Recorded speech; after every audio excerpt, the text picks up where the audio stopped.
ini kami akan menampilkan video pembelajaran mengenai materi proses transaksi dan pengendalian internal atau internal control. Sebelum itu, saya akan memperkenalkan nama-nama anggota kelompok kami. Saya Angelia Sumual. Saya Christina Rengkung. Saya Devina Polii. Saya Kevin. Saya Francisco Magid. Demikianlah perkenalan dari anggota-anggota kelompok kami. Berikut adalah video pembelajaran dari kelompok 4 dengan materi proses transaksi dan internal kontrol atau pengendalian internal.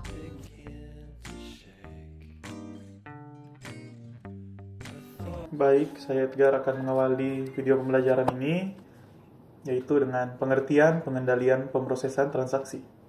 Pengendalian pemrosesan transaksi adalah suatu prosedur yang dirancang untuk memastikan bahwa elemen proses pengendalian internal diimplementasikan dalam suatu sistem aplikasi tertentu di setiap siklus transaksi organisasi.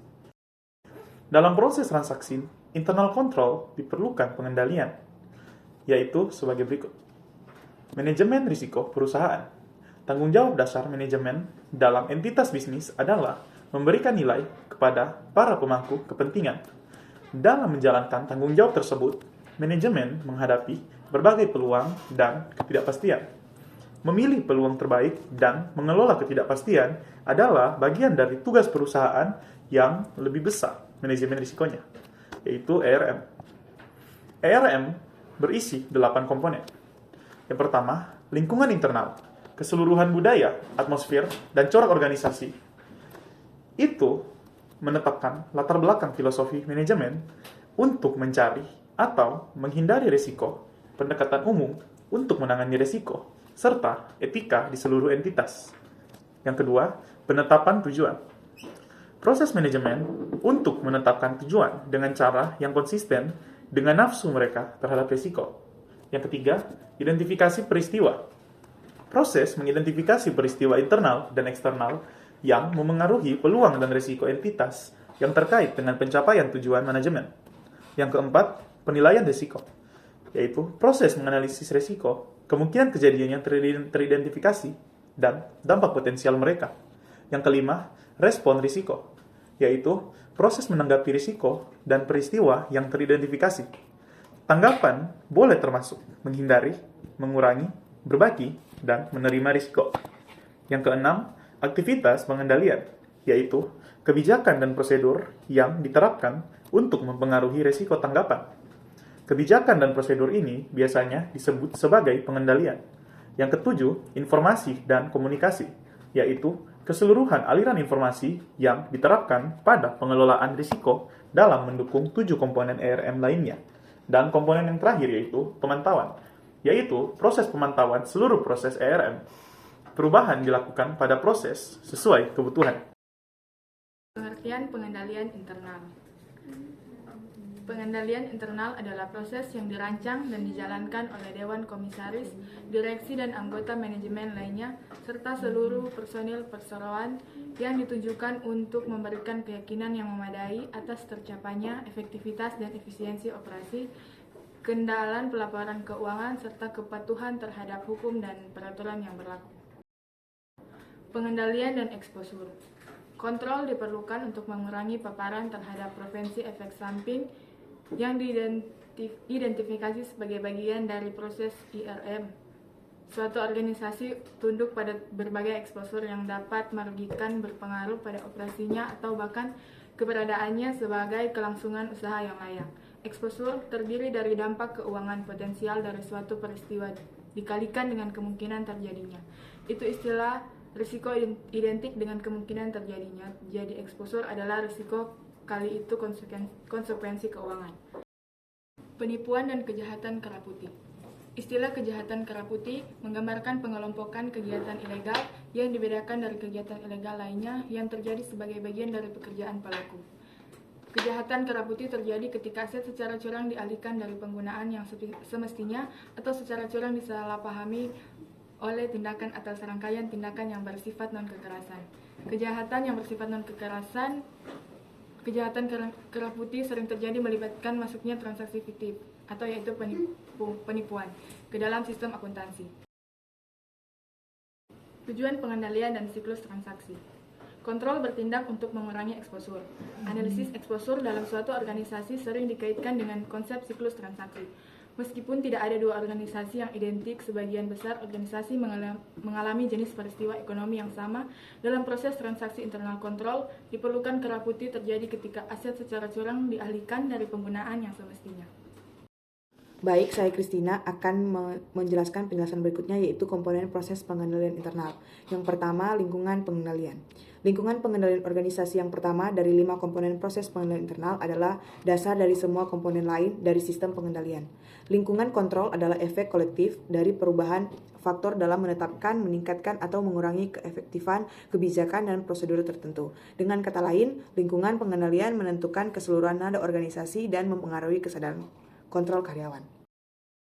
Yang kedua, tugas beresiko.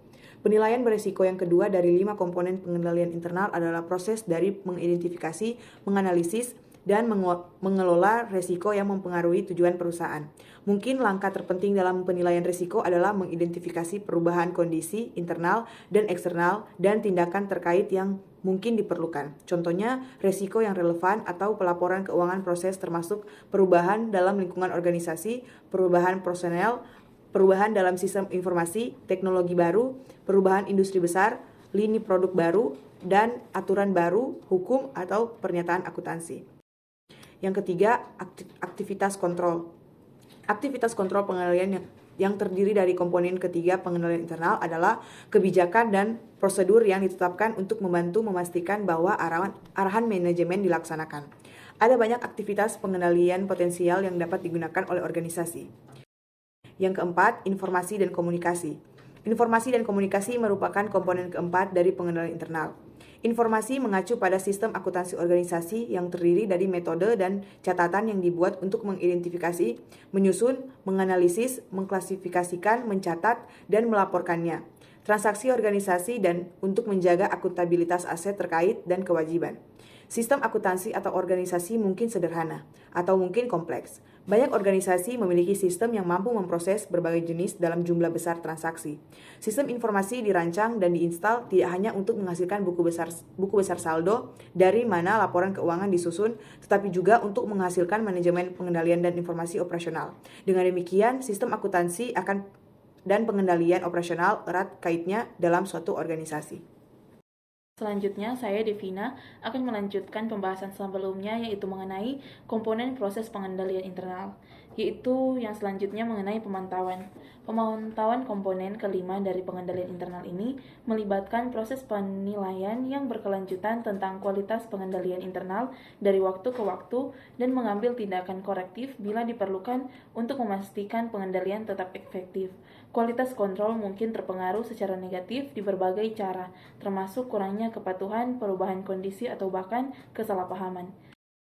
Kemudian materi selanjutnya yaitu mengenai kontrol pemrosesan transaksi, yaitu pengendalian umum. Pengendalian umum ini menyangkut keseluruhan lingkungan pemrosesan transaksi. Kontrol umum terdiri dari berikut ini. Yang pertama mengenai rencana organisasi pengolahan data, selanjutnya mengenai prosedur pengoperasian umum, kemudian ada fitur kontrol peralatan, selanjutnya ada kontrol peralatan dan akses data. Selanjutnya, kontrol dari pemrosesan transaksi ada kontrol aplikasi. Kontrol aplikasi ini adalah suatu kontrol aplikasi yang khusus untuk aplikasi individu. Kontrol aplikasi ini dikategorikan menjadi kontrol input, pemrosesan, dan output. Kategori ini sesuai dengan langkah-langkah dasar dalam siklus pemrosesan data. Selanjutnya, ada kontrol preventif, detektif, dan korektif.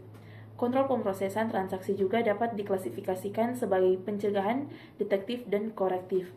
Kontrol preventif ini bertindak untuk mencegah kesalahan dan penipuan sebelum mereka terjadi. Kontrol detektif bertugas atau bertindak untuk mengungkap kesalahan dalam penipuan setelah terjadi. Perbaikan kontrol bertindak untuk memperbaiki kesalahan. Kemudian ada mengkomunikasikan tujuan pengendalian internal. Pengendalian internal ini harus dilihat bukan sebagai proses tersendiri, tetapi sebagai bagian dari proses yang lebih besar. Hal ini atau itu harus pas atau mungkin sama sekali tidak efektif atau bahkan berbahaya. Seseorang tidak boleh melupakan apa itu tujuan pengendalian intern. Kemudian, selanjutnya ada tujuan dan pola perilaku. Sebuah sistem informasi memiliki beberapa tujuan.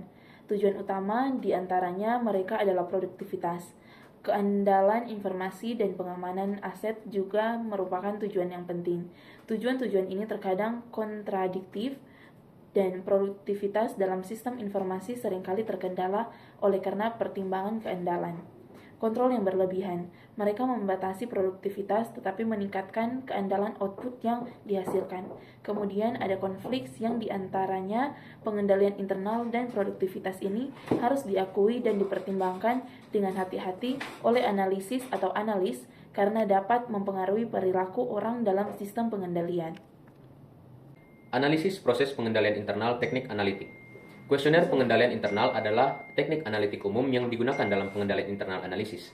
Kuesioner pengendalian internal secara tradisional telah menjadi elemen sentral dalam sebuah program pemeriksaan. Oleh karena itu, kuesioner adalah bentuk standar di kantor akuntan publik, departemen audit internal, dan organisasi lain yang secara teratur terlibat dalam peninjauan kontrol internal. Kuesioner tersedia untuk meninjau area aplikasi tertentu serta untuk tinjauan khusus seperti audit pusat komputer.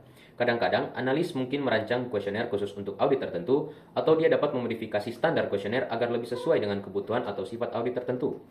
Kuesioner adalah biasanya dirancang sedemikian rupa sehingga jawaban afirmatif atas pertanyaan menunjukkan tingkat yang memadai pengendalian internal dan jawaban negatif menunjukkan perlunya informasi lebih lanjut atau potensi kelemahan struktur. Pengendalian internal dan kepatuhan pada usaha kecil dan perusahaan publik kecil. Meskipun kepatuhan SOX hanya berlaku untuk perusahaan publik, baik publik maupun swasta kecil di perusahaan menghadapi kebutuhan khusus yang serupa dalam mengembangkan proses pengendalian internal mereka.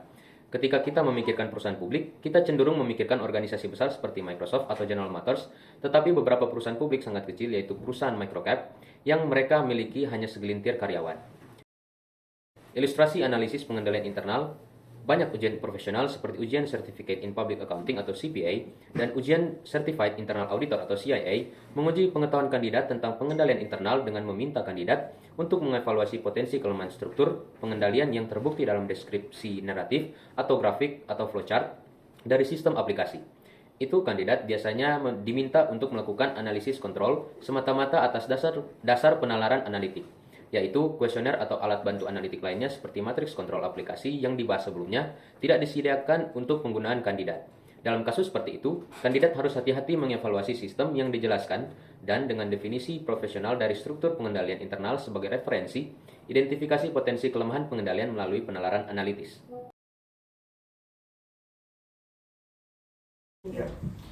Demikianlah video pembelajaran dari kami. Mohon maaf bila ada salah kata dari kami dan sampai bertemu di video pembelajaran yang berikutnya. Dadah!